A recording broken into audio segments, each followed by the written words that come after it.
Salut, c'est Seb et Didier. Salut. Vous connaissiez Fighter of the Pacific, voici son petit frère Fighter of Europe. Nous avons ici une boîte prototype, mais le jeu ressemblera à ceci. Donc un jeu de Didier ici présent et Franck Garibaldi, illustré par Antoine Schindler et Alexandre Bonvalo. Des parties de 1 à 2 heures à partir de 14 ans pour 1 à 4 joueurs. Alors, Fighter of Europe, c'est un wargame tactique de bataille aérienne qui se déroule pendant la Deuxième Guerre mondiale, et en l'occurrence ici en Europe, et plus particulièrement sur la bataille d'Angleterre. C'est un jeu très accessible, très rapide, très facile à prendre en main, mais qu'on a voulu quand même assez précis historiquement, et avec des sensations de jeu qui s'approchent d'un jeu d'arcade autant que d'un wargame. Les règles du jeu, c'est parti. Vous avez un livret avec 10 scénarios, et dans chaque scénario, vous aurez donc ici la mise en place. Donc le plateau il est constitué de 8 tuiles qui peuvent se retourner pour avoir des nuages ou pas. Chaque scénario va vous dire donc quelle tuile placer à quel endroit. Ensuite donc vous avez les pions avions, des objectifs, des pistes, des éléments de terrain qui vont servir d'objectifs. Et puis sur le côté ici vous avez toutes les aides de jeu. Alors dans les aides de jeu, vous avez des fiches qui vont vous rappeler le profil des différents avions. Vous avez un tableau de victoire pour chaque joueur, sur lequel on va pouvoir placer ses pions en fonction. Alors si vous abattez un avion, dans certains scénarios, ça vous rapporte un point, donc vous placez l'avion ici pour vous rappeler que ça vous a rapporté un point. Si vous bombardez un objectif qui rapporte 5 points, vous placez un petit marqueur, ça vous permet de vous rappeler des points de victoire qu'on compte en fin de partie. Ici, vous avez le compte tour, donc ici le pion qui va vous indiquer donc à quel tour on est, puisque Fighter of Europe se joue en tour. Vous avez les pions renforts qui vont indiquer qu'à la fin du tour 5, vous avez des renforts anglais qui peuvent rentrer en jeu. Le scénario va vous dire aussi où et quoi. Ici, les renforts allemands. Et puis, vous avez le petit pion ici de fin de partie, qui indique donc le dernier tour de la partie. Et ici, vous avez l'initiative. Alors, c'est un point très important des règles. Donc, vous avez ici le pion initiative qui indique quel camp a l'initiative pour le tour en cours. Donc, ici, on voit c'est le camp anglais. Et ici, on a le camp allemand. Et donc, chaque joueur a son tableau de victoire ainsi que des petits rappels des profils d'avion. Et au dos du rappel des profils d'avion, vous avez aussi un rappel des manœuvres que peut faire chaque avion. Donc voilà pour la mise en place d'une partie de Fighter of Europe. Un pion représente un avion avec donc une direction et une altitude. Quand vous avez donc le fond blanc comme les nuages, votre avion est à haute altitude. Avec le fond vert, les bocages en fond, votre avion est à basse altitude. Donc chaque avion va avoir son profil. Donc ici, on a le Messerschmitt allemand, typiquement. Donc le profil d'un avion, il va être déterminé par sa vitesse. En général, c'est 2 ou 3. Et ses points d'armure, de blindage, qui sont en général 2 ou 3. Donc le Messerschmitt, on voit qu'il a 3 points de vitesse et 2 points de blindage. Il a également une zone de tir très importante. Donc cet avion va tirer sur les 4 hexagones qui se trouvent devant lui. On voit que pour les bombardiers, on a des zones de tir un petit peu différentes qui représentent les mitrailleurs qui se trouvaient à l'arrière ou sur les flancs des avions. Les avions ont également des traits qui permettent de les caractériser un petit peu. Donc là, typiquement, le Messerschmitt Bf109, on lui a mis le trait donc 20 mm, qui fait plus de dégâts sur la cage devant lui. Il a aussi le trait Fighters qui va lui permettre donc le trait chasseur en français, qui va lui permettre de faire certaines manœuvres que ne vont pas pouvoir faire les autres. Donc chaque avion a son profil. Donc dans la boîte de base, on a 3 avions côté allemand et 2 avions côté anglais. On va avoir le Spitfire et le Hurricane qui ont à peu près le même profil, sauf que le Spitfire va lui être agile, donc lui permettre de faire des petites manœuvres en plus. Vos avions sont placés en groupe d'avions, et ça c'est une notion très importante pour le déroulement du jeu et aussi pour déterminer l'initiative au début de chaque tour. Un groupe d'avions c'est quoi? C'est un ensemble d'avions du même camp, à la même altitude, faisant face à la même direction et qui sont adjacents les uns aux autres. Donc ici, on voit clairement vous avez un groupe anglais ici, un groupe anglais ici. Vous avez un avion seul ici qui est un groupe à lui-même. Et puis pour les Allemands, vous avez 2 groupes d'avions. Vous notez que dans un groupe, il faut avoir des avions de nature différente. Ce n'est pas un problème. Si par contre on avait cet avion à basse altitude ici, il ne serait pas dans ce groupe-là. Ici, on aurait 2 groupes d'avions. De la même manière, si on avait cet avion. Ici, par exemple, ici on aurait donc 2 groupes d'avions et pas un seul.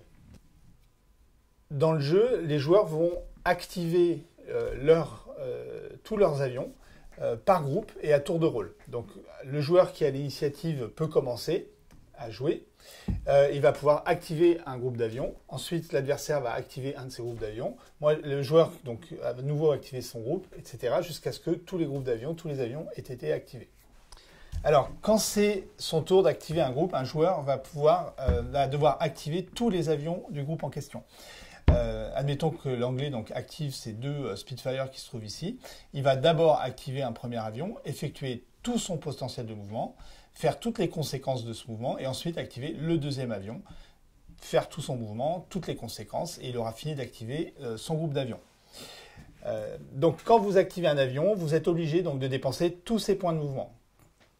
Les Spitfire ont 3 points de mouvement. Avec un point de mouvement, vous allez pouvoir donc soit aller tout droit sur la case qui est devant. Vous pouvez également faire un virage à droite ou à gauche. Vous pouvez également faire une glissade à droite ou à gauche. La différence entre le virage et la glissade, c'est que la glissade, vous faites face à la même direction, alors que le virage, voilà, vous tournez un petit peu votre avion. Tout ça, ça va coûter un point de mouvement. Vous pouvez aussi, quand vous êtes à haute altitude, vous allez pouvoir donc piquer pour vous retrouver à basse altitude. Ce mouvement-là, il ne coûte aucun point de mouvement, c'est gratuit. Vous pouvez le faire à n'importe quel moment de votre déplacement. Donc vous partez à haute altitude, vous vous retrouvez sur l'hexagone d'en face à basse altitude. De la même manière, quand vous êtes à basse altitude, vous allez pouvoir monter, donc vous avancez d'une case, vous vous retrouvez à haute altitude. Faire ce déplacement-là, ça vous coûte 2 points de mouvement. Et enfin, donc, les chasseurs, qui ont le très particulier chasseur, vont pouvoir faire un décrochage. Le décrochage, donc, vous devez démarrer à haute altitude et vous allez terminer votre mouvement donc, à basse altitude sur n'importe quelle case autour de votre point de départ avec la queue de votre avion vers la case d'où vous êtes parti. Je vous montre ici toutes les positions possibles de fin de mouvement après un décrochage. Ce qui est important, donc, vous devez dépenser tous les points de mouvement de votre avion et vous devez aussi respecter les règles de mouvement. Elles sont assez simples. Donc il y en a 4 en tout. La première, c'est on utilise tous ces points de mouvement. La deuxième, c'est on ne fait pas de manœuvre à gauche juste après une manœuvre à droite. Par exemple, si je fais un virage à droite, je ne peux pas faire une glissade à gauche juste après. D'accord ? Donc là, si je fais un virage à droite, je peux refaire un virage à droite si je veux. Je peux faire une glissade à droite et un virage à droite si j'ai envie. On peut toujours enchaîner comme ça, mais on ne peut jamais enchaîner des droite-gauche ou des gauche-droite. Vous pouvez par contre faire une manœuvre tout droit entre les deux. Par exemple, je peux glisser à droite, je vais tout droit, et là, je peux tourner à gauche, par exemple. D'accord ? J'ai fait un tout droit entre les deux, donc ça, je peux, dans le même mouvement, faire des droites-gauche, mais pas à la suite.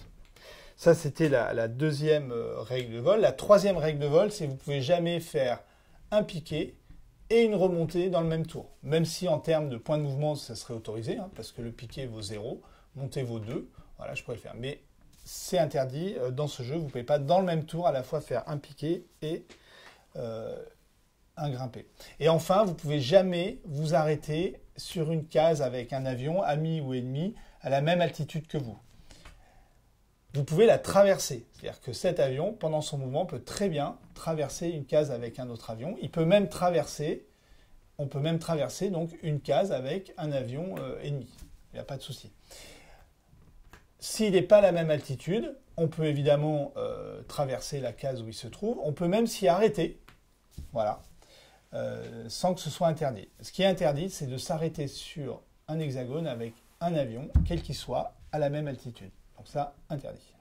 Ça me permet de vous parler un petit peu des altitudes. On ne peut pas non plus tirer sur une cible qui n'est pas à la même altitude que soi. En fait, basse et haute altitude, ce sont comme 2 plateaux différents. Il n'y a aucune interaction entre les avions d'altitude différentes. Alors, comment on détermine l'initiative dans ce jeu ? Au début du tour, on va compter le point de handicap de chaque joueur. Chaque groupe d'avions à haute altitude va donner 1 point de handicap. Chaque groupe d'avions à basse altitude va donner 2 points de handicap. Et ensuite, chaque avion endommagé, donc quand un avion est endommagé, quand il aura pris des dégâts, on met un petit marqueur comme ça. Chaque avion endommagé va aussi donner 1 point de handicap. Donc chaque joueur va compter pour son camp combien de points de handicap il a. En l'occurrence, ici, les Allemands ont 2 points de handicap, parce qu'ils ont 2 groupes à haute altitude. Les Anglais, ils ont 1 point ici, 1 point ici, et 2 points pour cet avion qui forme un groupe à basse altitude. Donc l'Anglais, en l'occurrence, a 4 points de handicap, et l'Allemand a 2 points de handicap. C'est donc l'Allemand qui a l'initiative. C'est le joueur qui a le moins de points de handicap qui gagne l'initiative. On utilise ce marqueur pour s'en souvenir. On fait ce calcul au début du tour et l'initiative est valable pour toute la durée du tour, quelle que soit la situation intermédiaire qu'il peut y avoir.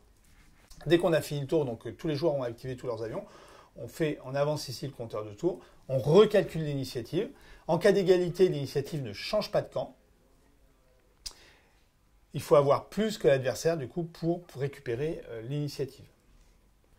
Alors comment se passent les combats? Je vais vous montrer. Alors, dans Fighters of Europe, il n'y a pas de dés pour déterminer les combats. Donc, admettons que ce soit aux Anglais de jouer, d'activer leur groupe. On a un avion allemand ici seul. Donc, le joueur anglais va activer un premier avion dans son groupe ici. Il va jouer tout son mouvement. Vous êtes obligé de jouer tout le potentiel de mouvement de votre avion.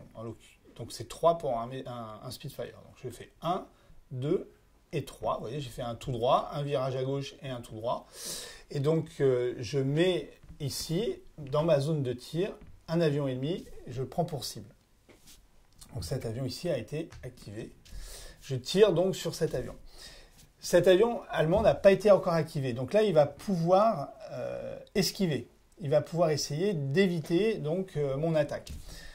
Pour ce faire, en fait, il va pouvoir dépenser un point de mouvement. Avec ce point de mouvement, il peut faire un tout droit. Dans quel cas, là, il va rester dans ma zone de feu. Il peut aussi tourner ici. Dans ce cas, il sort de la zone de feu, donc il esquive l'attaque sans problème. Et il peut aussi, à tout moment, plonger, s'il est à haute altitude, puisque c'est un mouvement qui coûte 0 point de mouvement. Donc, c'est possible de le faire. En l'occurrence, ici, admettons que l'avion allemand, donc, il avance et il pique pour échapper à l'attaque. Et on se retrouve ici. L'avion, il devient activé. Donc, cet avion, en fait, il ne va plus pouvoir bouger ni agir pendant ce tour. Maintenant, c'est à l'anglais donc de jouer. On va finir d'activer le groupe que j'avais commencé à activer ici. Donc, j'ai un deuxième chasseur dans ce groupe-là. Je vais faire le fameux décrochage de tout à l'heure, c'est-à-dire que mon avion se retrouve à basse altitude sur un hexagone adjacent dans la direction de mon choix. Donc, typiquement, je me retrouve ici. Je remets l'avion ennemi dans mon champ de tir. Cet avion, il a déjà été activé, donc il ne peut plus esquiver cette attaque. Et là, comme il est dans le champ de tir de l'avion, il ne peut plus esquiver, donc il se prend 1 point de dégâts. Un Messerschmitt a 2 points de vie, donc on va marquer avec un marqueur comme ça qu'il est endommagé. S'il prend un 2e point de dégâts au cours de la partie, il sera retiré du jeu. Alors, ici, vous voyez sur le plateau, on a des nuages de représentés. Il peut y en avoir plus ou moins en fonction des scénarios. Les nuages sont très utiles dans ce jeu. Ils sont toujours à haute altitude. Et un avion qui se trouve dans un nuage ne peut pas tirer, il ne peut pas prendre un avion pour cible, et il ne peut pas non plus être pris pour cible. Il est complètement neutre au combat. Donc ici, l'avion allemand ne pourrait pas prendre pour cible le Hurricane qui est dans les nuages. De la même manière, le Hurricane ne pourrait pas tirer sur quelqu'un. Donc on peut utiliser les nuages pour rester caché et passer de nuage en nuage. Par exemple, ici, avec 3 points, on peut faire 1, 2, 3, voilà, je reste dans les nuages. Si l'avion est à basse altitude, il n'est pas considéré comme étant dans le nuage. Donc là, on a vu la mécanique de base des mouvements, activations, des attaques, des esquives, etc. On a dit au début que les avions avaient des traits particuliers qui les caractérisaient. L'idée, c'est d'essayer de se rapprocher au plus du modèle historique. Je vais vous en parler de 2 traits qu'on a un peu tout le temps sur les parties. Donc le Messerschmitt allemand, on a dit qu'il avait donc un canon de 20 mm. Le canon de 20 mm, ça signifie que quand il tire sur une cible qui se trouve juste devant lui, en fait cette cible va subir 2 dégâts plutôt que 1. S'il tire sur une cible dans les autres zones qui se trouvent ici, dans ce cas-là, ici, la cible ne subira qu'un seul point de dégâts.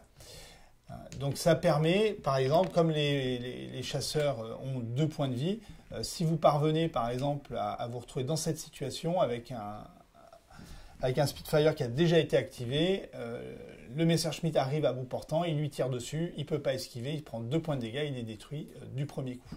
Ça, c'est le canon de 20 mm. Le deuxième trait qu'on retrouve sur le Spitfire, c'est le trait agile. Alors le trait agile, lui, il va permettre de faire un petit pivot d'un cran en fin de mouvement. Donc là, typiquement, cet avion ici va pouvoir faire tout son mouvement. J'avance tout droit, je tourne à gauche et j'avance tout droit.